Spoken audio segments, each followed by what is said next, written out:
ఇప్పుడు అన్నం పెట్టుకుందాం.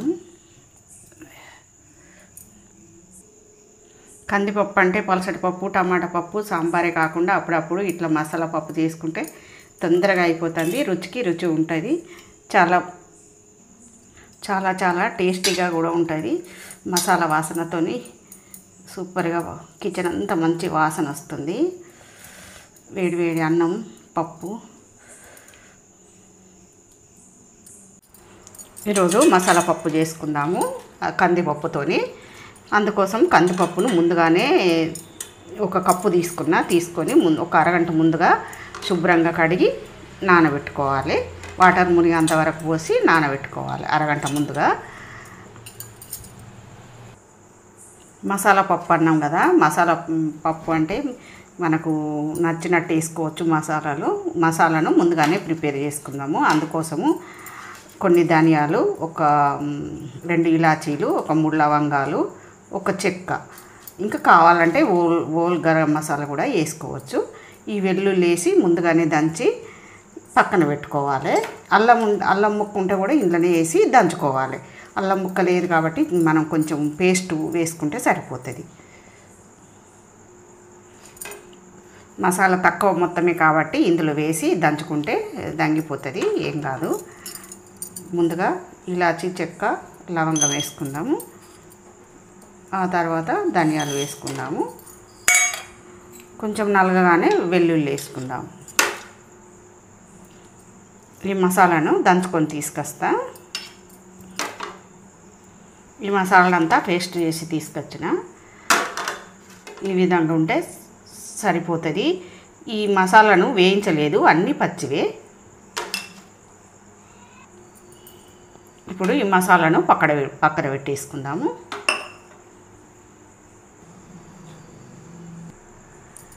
ఇప్పుడు స్టవ్ వెలిగించుకుందాం. స్టవ్ పైన ఒక మందపాటి ప్యాన్ పెట్టుకుందాం.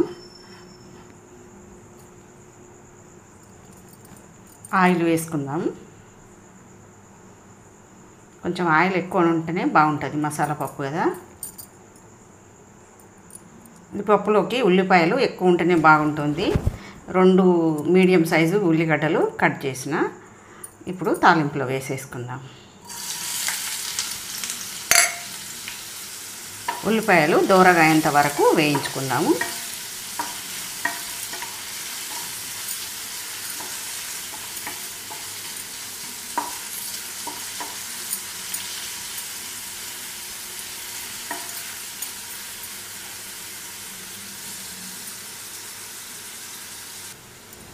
ఇప్పుడు ఒక పచ్చిమిర్చిను, కొంచెం కరివేపాకు వేసుకుందాం. ఇవి కూడా కొంచెం వేయించుకుందాం.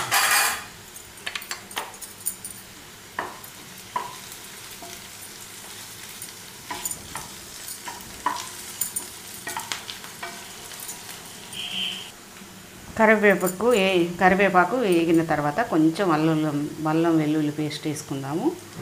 వెల్లుల్లి ముద్ద కూడా వేస్తున్నాం కాబట్టి కొంచెం వేసినా సరిపోతుంది. ఇప్పుడు ముందుగా దంచి పెట్టుకున్న మసాలాను కొంచెం ఇందులో వేసుకుందాము. కొంచెం చివరగా వేసుకుందాం. మసాలా అంతా కలిసేటట్టు, మసాలా అల్లం వెల్లుల్లి పేస్ట్ అంతా కొంచెం వేగేటట్టు కలుపుకోవాలి.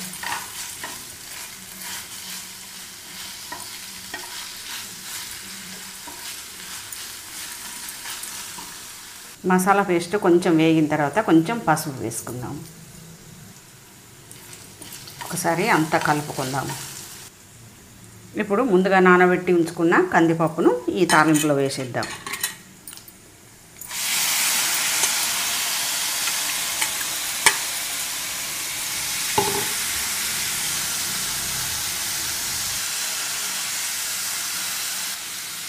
పప్పును తాలింపులో కొంచెం సేపు వేయించుకుందాం, మసాలా అంతా పట్టేటట్టు.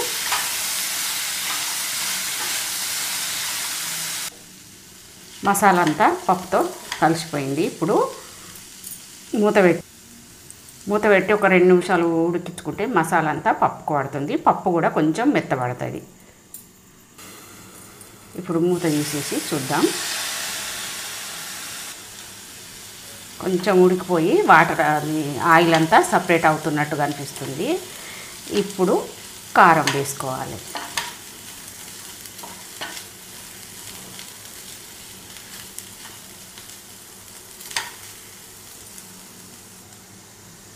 ఇప్పుడు కారం వేసుకుందాము. కారం మనం తినేదాన్ని బట్టి వేసుకోవాలి. కారం కూడా అంత కలిసేటట్టు కలుపుకోవాలి.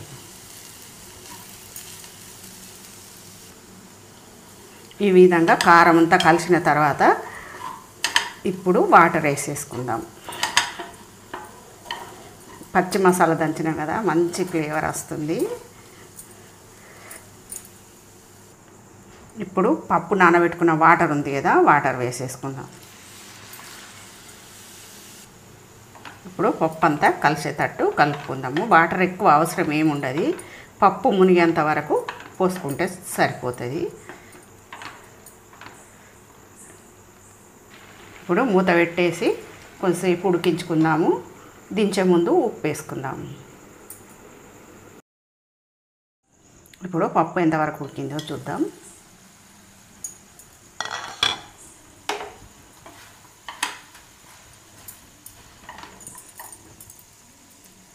బాగా మెత్తగా ఉడకనవసరం లేదు. కొంచెం పలుకుగా పప్పు ఉంటేనే చాలా బాగుంటుంది. ఇప్పుడు సాల్ట్ను మనం పక్కన పెట్టుకున్న మసాలా వేసేసుకుందాం. ఇప్పుడు సాల్ట్ వేసేసుకుందాము. అల్లం వెల్లుల్లి పేస్ట్లో కొంచెం ఉప్పు ఉంది, చూసి వేసుకోవాలి. ఇప్పుడు మనం పక్కన పెట్టుకున్న మసాలా కూడా వేసేసుకుందాం. మసాలా వేసుకొని ఒకసారి అంతా కలుపుకుందాం.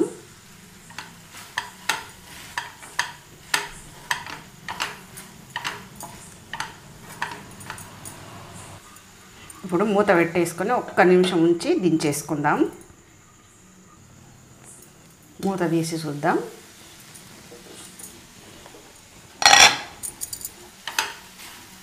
ఈ పప్పు కొంచెం పొడిగానే ఉండాలి, బాగా దగ్గరికి ఉండద్దు. మంచి సువాసన వస్తుంది. కొత్తిమీరాకు లేకున్నా పర్వాలేదు, ఉంటే వేసుకోవచ్చు.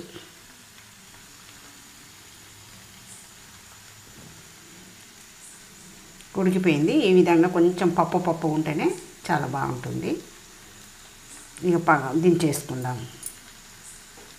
స్టవ్ కట్టేసి పక్కకు దించుకుందాం. వేడి అన్నంలోకి అయితే సూపర్. ఇప్పుడు వేడి అన్నంతో సర్వ్ చేసుకుందాం ఈ పప్పును.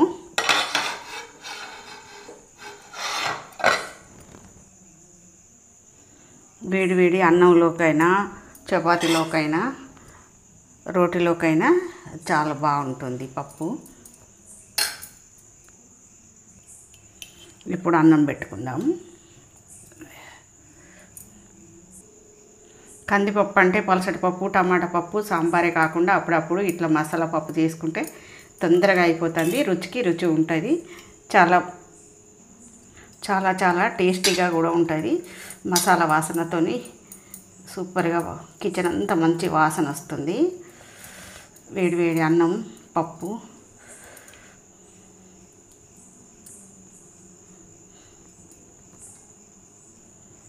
ఈ పప్పు తయారీ విధానం మీకు నచ్చినట్లయితే ఒక లైక్ ఇవ్వండి.